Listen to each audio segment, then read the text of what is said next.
Mafizur Rahman sir সাজিদের দিকে এক অদ্ভুত দৃষ্টিতে তাকিয়ে আছেন।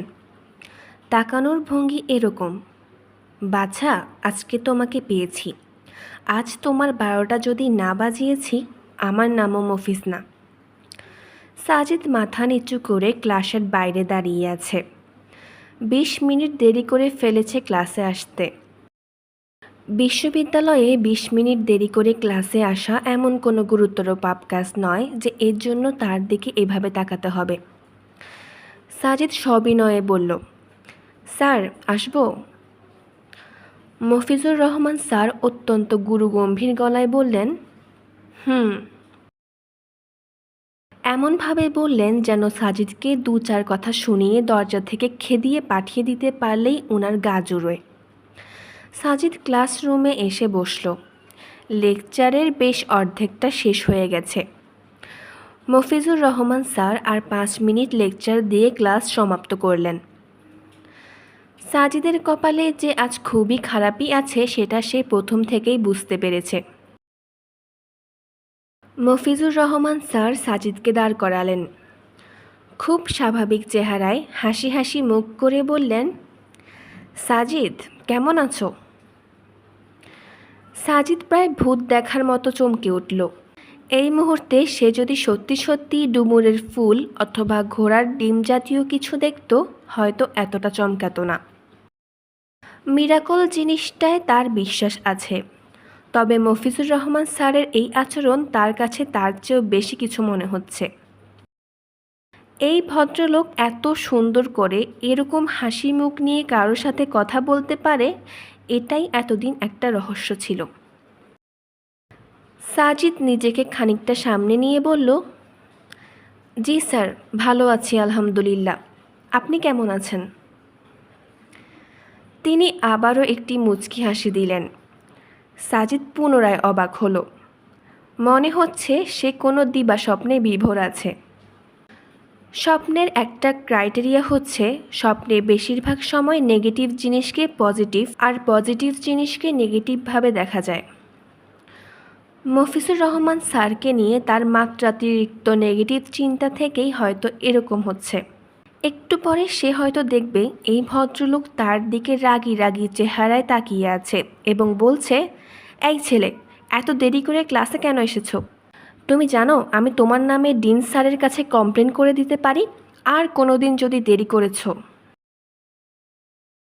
সাজিদের চিন্তায় ছেদ পড়ল।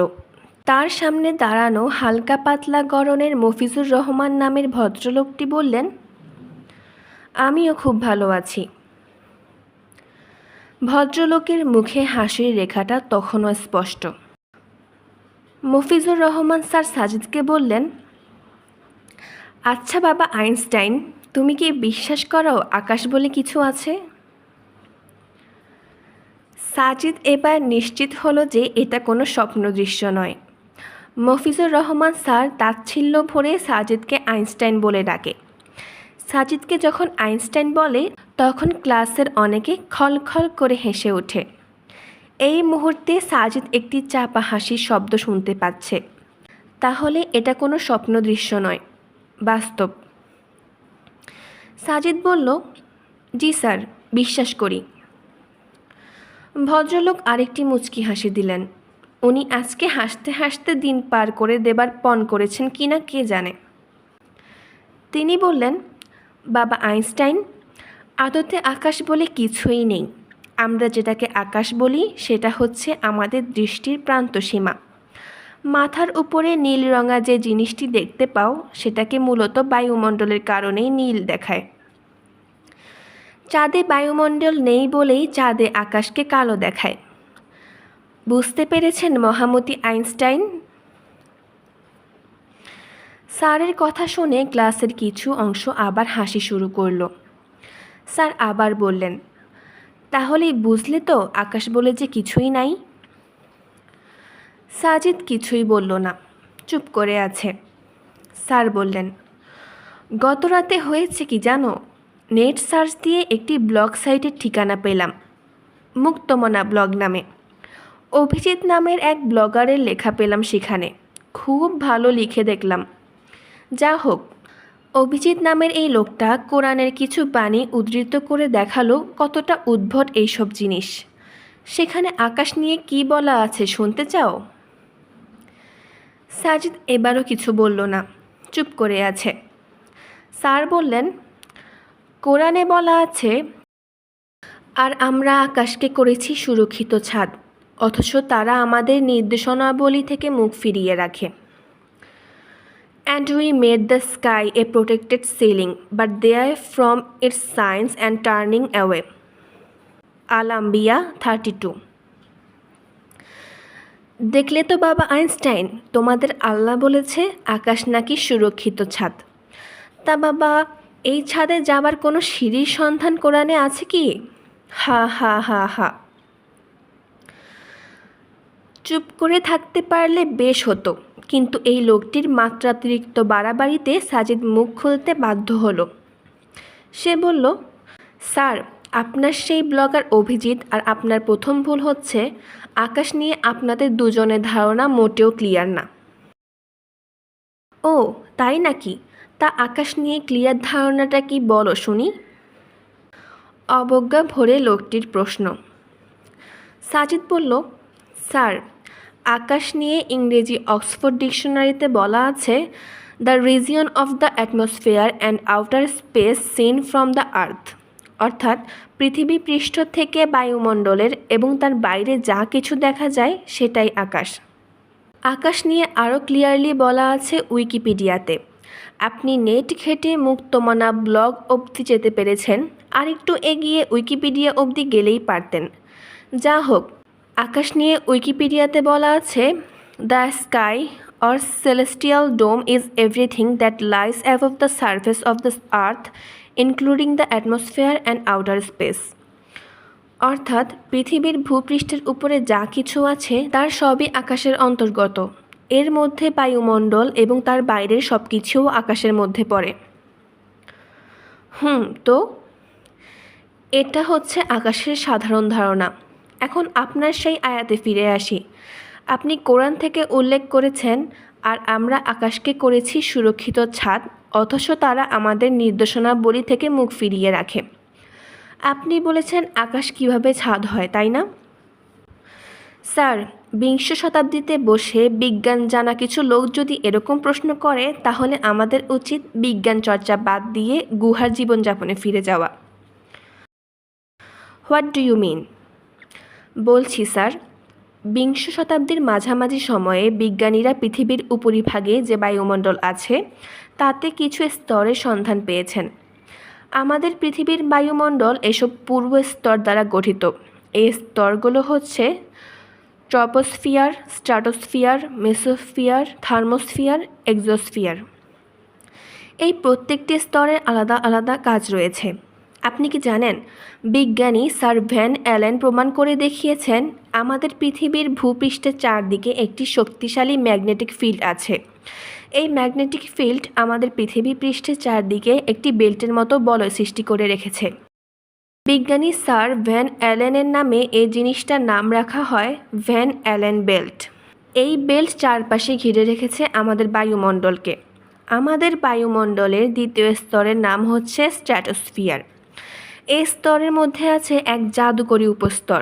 এই উপস্তরের নাম হলো ওজোন স্তর।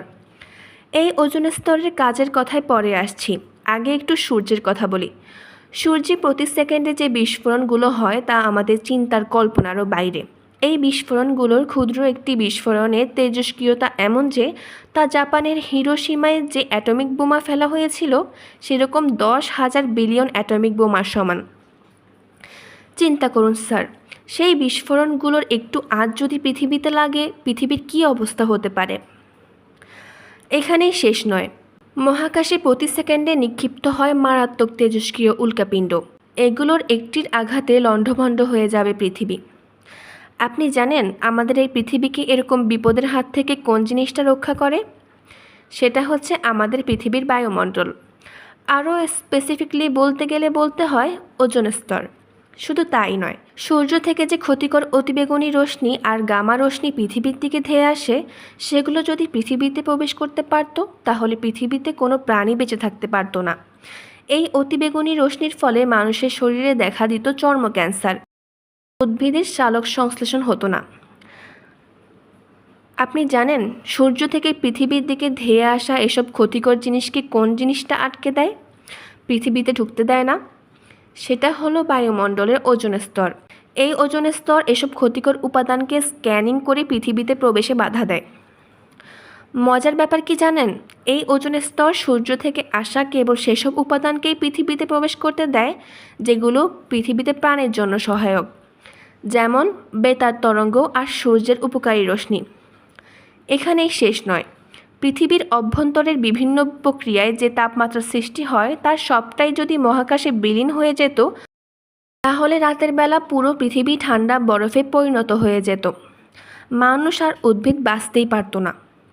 কিন্তু ওজোন স্তর সব কার্বন ডাইঅক্সাইডকে মহাকাশে ফিরে যেতে দেয় না। কিছু কার্বন ডাইঅক্সাইডকে সে ধরে রাখে যাতে পৃথিবী তাপ হারিয়ে একেবারে ঠান্ডা বরফ শীতল না হয়ে পড়ে। বিজ্ঞানীরা এটাকে গ্রিন হাউস বলে। স্যার, বায়ুমণ্ডলের ওজোন স্তরের এই যে ফর্মুলা, কাজ, এটা কি আমাদের পৃথিবীকে সূর্যের বিস্ফোরিত গ্যাস, সূর্যের অতিবেগুনি রশ্মি, মহাকাশীয় উল্কাপিণ্ড থেকে ছাদের মতো রক্ষা করছে না? আপনার বাসায় বৃষ্টির পানি প্রবেশ করতে পারে না আপনার বাসার ছাদের জন্য। বিভিন্ন দুর্যোগে আপনার বাসার ছাদ যেমন আপনাকে রক্ষা করছে, ঠিক সেভাবে বায়ুমণ্ডলের এই ওজোন স্তর কি আমাদের পৃথিবীকে রক্ষা করছে না? আমরা আকাশের সংজ্ঞা থেকে জানলাম যে পৃথিবী পৃষ্ঠ হতে উপরের সব কিছুই আকাশের মধ্যে পড়ে।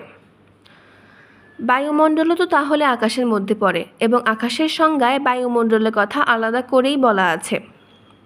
তাহলে বায়ুমণ্ডলের এই যে আশ্চর্য রকম প্রোটেক্টিং পাওয়ার, এটার উল্লেখ করে যদি আল্লাহ বলেন, আর আমরা আকাশকে করেছি সুরক্ষিত ছাদ, অথচ তারা আমাদের নির্দেশনাবলী থেকে মুখ ফিরিয়ে রাখে, তাহলে স্যার ভুলটা কোথায় বলেছে? বিজ্ঞান তো নিজেই বলছে বায়ুমণ্ডল, স্পেশালি বায়ুমণ্ডলে ওজোন স্তর একটি ছাদের ন্যায় পৃথিবীকে রক্ষা করছে।